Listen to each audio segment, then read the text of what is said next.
Are you accidentally slowing down your English without even realizing it? Because I know I was.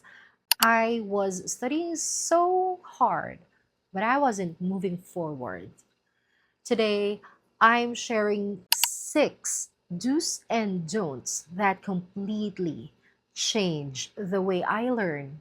And I promise, if you start doing these, you'll see progress way faster. Hello, my dear learners. I am Teacher Aubrey. If you're new here, welcome. I've been through all the ups and downs of learning English, the awkward silences, the times I froze, even the moments where I wanted to give up. And honestly, I wish someone had told me these things earlier.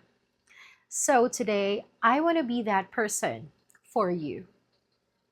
Tip number one, do start speaking from day one. You know what? When I first started, I thought, no way am I speaking yet. I'll embarrass myself. I'd write, read, listen, everything except actually speak. But here's the truth, you don't magically wake up fluent. Speaking is like a muscle. The earlier you use it, the stronger it gets. Even simple sentences count, like, I like pizza. The weather is hot. Should I say it's cold today? I remember one time I forced myself to say just one sentence in class and my heart was racing. But once I said it and the teacher understood me, I felt this tiny spark of confidence. And that spark made me want to try again. So don't wait for the perfect moment. Yes, perfect moment. Just speak from day one, even to yourself, especially to yourself. Now, if speaking from day one is important, here's what you shouldn't do. Tip number two, don't wait until you are ready. Here's a confession. I wasted months saying I'll speak when I'm ready. I kept telling that myself. One more grammar book, one more vocabulary list. Then, yes, I'll talk. Guess what?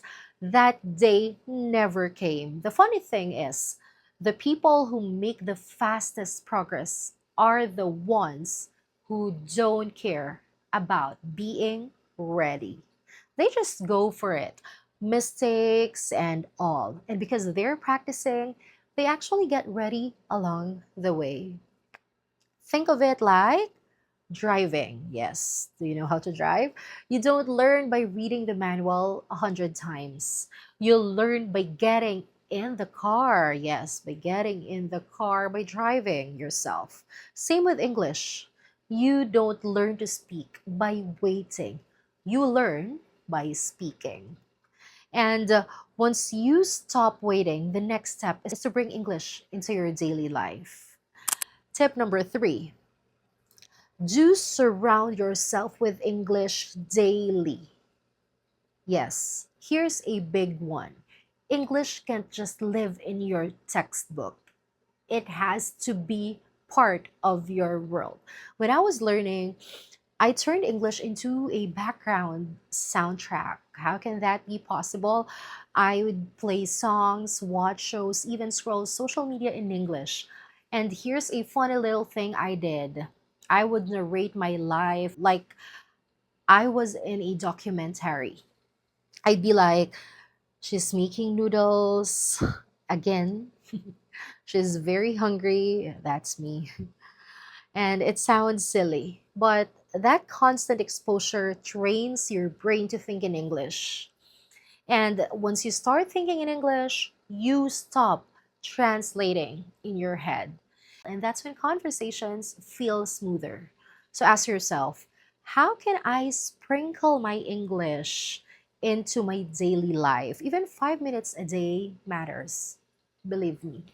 Now, exposure is important, but here's something you should avoid. Our tip number four is this, don't rely only on textbooks.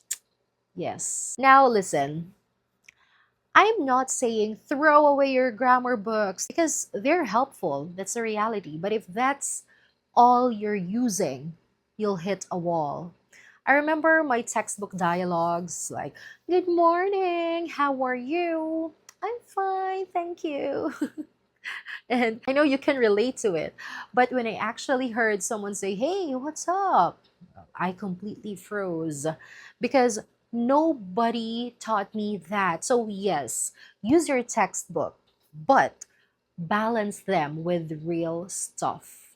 You can watch a YouTube video like this, listen to a podcast, follow English speaking creators. That's where you pick up the slang, the casual phrases, the real English people use. And speaking of hearing yourself, here's the next tip.